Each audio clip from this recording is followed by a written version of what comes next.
Un saludo a todas las personas que se inician en la investigación de operaciones con el tema análisis de decisiones. Soy Donald Huancacaya, docente de la asignatura de investigación de operaciones 2. En este tutorial voy a mostrarte la aplicación de la toma de decisiones bajo riesgo. Para esto voy a utilizar el sustento teórico de los libros de investigación de operaciones en su capítulo Análisis de decisiones o toma de decisiones. Iniciemos el trabajo. Problemas, o en su caso ejemplos. Para poder ilustrar la aplicación de la toma de decisiones bajo riesgo, voy a considerar este ejemplo. En su inciso A nos dice: formule un análisis de decisiones de este problema identificando las alternativas de decisión, los estados de naturaleza y la tabla de pago. En el inciso B, suponiendo que las probabilidades a priori de los niveles de venta ambas son 0,5, de acuerdo con el análisis, ¿cuál alternativa de decisión debe usarse? Para el análisis, vamos a considerar 5 tareas. La primera tarea: identificar las acciones, establecer los estados de naturaleza, construir la matriz de consecuencias o matriz de pago. Como cuarta tarea, vamos a relacionar las acciones con los estados de naturaleza a través de costos, precios, cantidades. Es decir, vamos a utilizar una ecuación ya sea de beneficio, de ingresos o de costos. Como quinta tarea, vamos a estimar las probabilidades a priori de los estados de naturaleza. Para el análisis del problema voy a demarcar con un fondo color amarillo identificando la primera acción y un color verde la segunda acción. Con un color celeste estoy demarcando lo que va a ser los estados de naturaleza, en este caso el primer estado de naturaleza, y con un color un poco oscuro voy a también identificar el otro estado de naturaleza. Para el ejemplo voy a decir entonces que el color amarillo va a representar la primera alternativa de decisión. De sub 1, desarrollar el chip de computadora. De sub 2, vender los derechos, que va a estar relacionado con el ejemplo descrito. Entonces, la primera tarea ya hemos identificado las acciones. Como segunda tarea, lo que voy a hacer es establecer los estados de naturaleza. En este caso voy a establecer el primer estado de naturaleza, que está coloreado en el problema con un color celeste: venta de 10.000 computadoras. Con un verde Pacay voy a identificar el otro estado de naturaleza, que dice venta de 100.000 computadoras. Hasta aquí ya hemos identificado las dos primeras tareas: identificar acciones y establecer los estados de naturaleza. Cuando resuelvas un problema de toma de decisiones, lo primero que haces entonces es identificar las acciones o las alternativas de decisión. Segundo, establecer los estados de naturaleza. Una vez identificado las alternativas de decisión o las acciones, y además establecer los estados de naturaleza, construimos la matriz de consecuencias, ¿no? Entonces, en la parte de la matriz, en la parte de las filas, vamos a colocar las alternativas de decisión, en este caso de sub 1 y de sub 2. En la parte superior establecemos los estados de naturaleza, E sub 1 y E sub 2. En las casillas de la matriz de consecuencias o la matriz de pago vamos a relacionar, decíamos, las alternativas de decisión con los estados de naturaleza. Entonces estoy relacionando D sub 1 versus E sub 1 a través de una función, D sub 1 versus E sub 2 a través de una función, D sub 2 y E sub 1 a través de una función, D sub 2 y E sub 2 a través de una función. Estas funciones se relacionan a través de lo que va a ser la ecuación de beneficio, la ecuación de costo, tiempos, etc.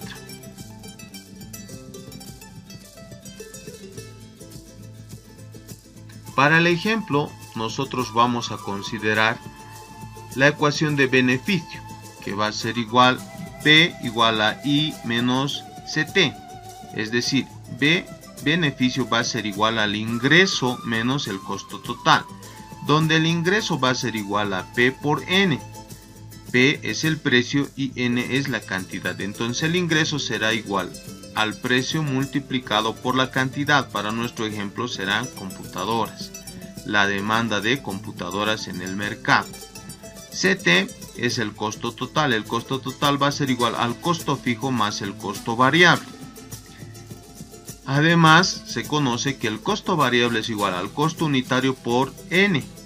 Costo variable unitario por la cantidad, en nuestro ejemplo será por la cantidad de computadoras. Entonces, en esta tarea 4 estamos relacionando las acciones con los estados de naturaleza, las alternativas de decisión con los estados de naturaleza.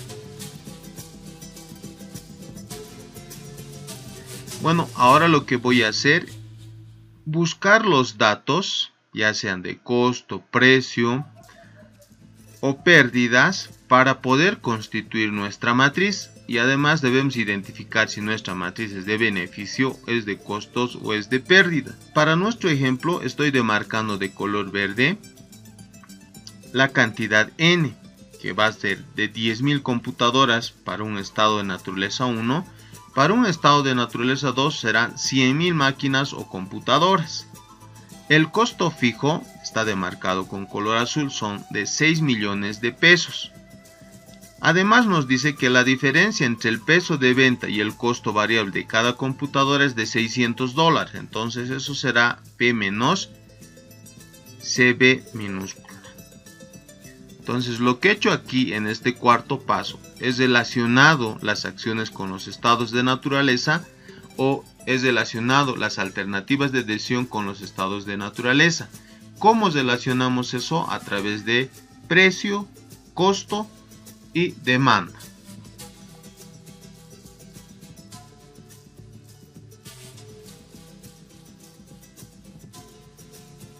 Bueno, aquí es lo que estoy mostrando. El color verde está identificando los posibles estados de naturaleza en el ejemplo. El costo de establecer la línea de montaje es de 6 millones de dólares.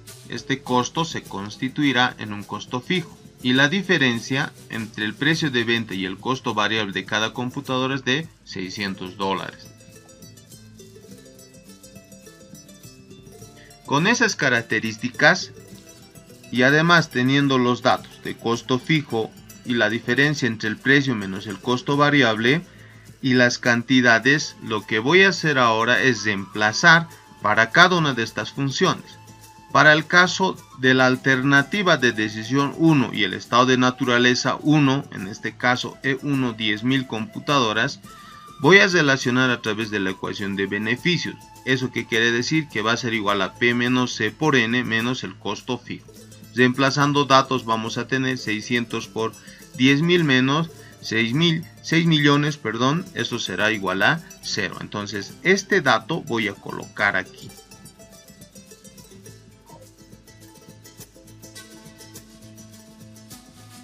Para el caso de la alternativa de decisión 1 versus el estado de naturaleza 2, análogamente reemplazo los datos. La diferencia aquí está que el estado de naturaleza 1 era 10.000, ahora el estado de naturaleza es 100.000.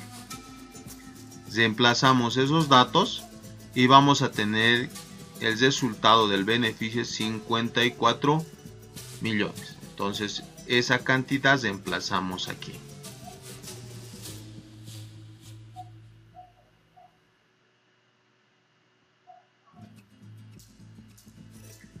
Por otra parte, recuerdas, el problema dice, puede vender los derechos del chip en 15 millones de dólares. ¿Eso qué representa?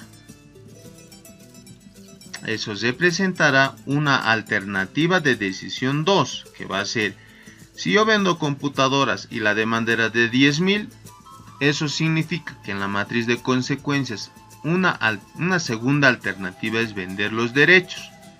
Eso corresponde tanto para el estado de naturaleza 1 de 10.000 computadoras y para el estado de naturaleza 2 que es de 100.000 computadoras. Eso significa que la función D sub 2 E sub 1 será 15 millones. Función D sub 2 E sub 2 será 15 millones.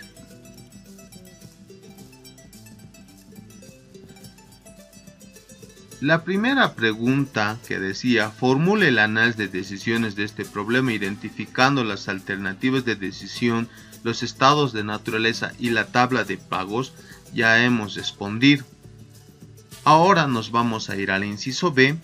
Suponiendo que la probabilidad a priori de los niveles de venta ambas son de 0,5, de acuerdo con el análisis, ¿cuál alternativa de decisión debe usarse? Entonces voy a venir aquí y voy a mostrar lo siguiente. Lo primero, decir que tenemos dos alternativas de decisión. D sub 1, desarrollar el chip de computadora. D sub 2, que es vender los derechos. Ya conocemos de dónde sale 0, ya conocemos de dónde sale 54 millones. Si nosotros vendemos los derechos como una segunda alternativa de decisión, ya sabemos de dónde sale 15 millones para E sub 1, ya sabemos de dónde sale 15 millones para E sub 2. Ahora lo que voy a hacer es responder al segundo inciso, suponiendo que las probabilidades a priori de los niveles de venta ambas son 0,5 de acuerdo con el análisis. ¿Cuál alternativa de decisión debe usarse? Lo que hacemos en esta quinta tarea es estimar las probabilidades a priori de los estados de naturaleza. El problema aquí nos plantea que la probabilidad a priori de los estados de naturaleza, en este caso los niveles de venta, se constituyen en 0,5 en ambos.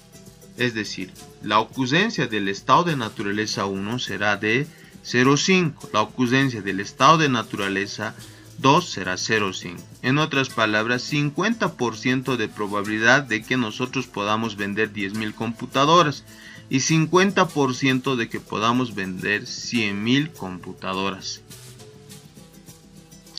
Una vez que hemos identificado las 5 tareas para el análisis de toma de decisiones bajo riesgo, ahora lo que vamos a hacer es aplicar la estrategia matemática.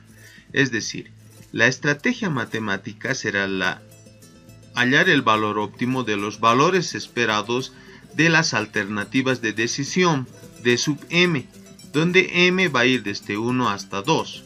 Si la matriz de consecuencias representa beneficios, entonces vamos a hallar el máximo de los valores esperados de las alternativas de decisión. Prácticamente ya tenemos construida nuestra matriz de consecuencias.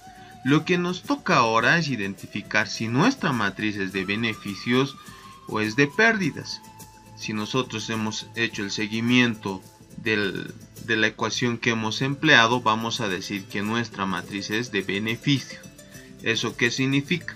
Es optimizar o hallar el óptimo de los valores esperados de las alternativas de decisión. Tenemos dos alternativas. ¿Cuál de esas dos es la óptima? Y aquí dice, si la matriz de consecuencias representa beneficios, entonces hallamos el máximo de los valores esperados de las alternativas de decisión. Aquí tenemos nuestra matriz de consecuencias. Aplicando el criterio del valor esperado, decisión bajo riesgo, aplicamos la estrategia matemática, hallamos el máximo de los valores esperados de las alternativas de decisión. El valor esperado de la alternativa de decisión D sub 1 es de 27 millones. El valor esperado de la alternativa de decisión 2 es de 15 millones. ¿No? Recordando la notación de la bibliografía empleada en clases. En la ecuación 1, es decir, en la estrategia matemática, tenemos que elegir el máximo entre 27 millones y 15 millones. Es decir, el máximo entre 27 millones y 15 millones será 27 millones. Entonces, la respuesta a la pregunta ¿cuál alternativa de decisión debe usarse? Será elegir la alternativa D sub 1, que es desarrollar el chip de computadora. ¿Por qué? Porque maximiza los beneficios de la empresa. La toma de decisiones bajo riesgo coadyuva a la elección de una alternativa o acción bajo un entorno de naturaleza. Este entorno de naturaleza asume una distribución de probabilidad. Esta distribución de probabilidad se denomina probabilidad a priori. El entorno de naturaleza sale del control del tomador de decisiones. Es por esta razón que se asume una distribución de probabilidad y se interpreta como probablemente ocurra E sub 1, probablemente ocurra E sub 2. Estas características son la base para este análisis. La matriz de consecuencia recogerá todos los elementos de la toma de decisiones, desde las acciones, estados de naturaleza, cantidades que reflejen beneficio o pérdida, finalmente las estimaciones de los estados de naturaleza. Espero te sirva este tutorial. Saludos a la distancia.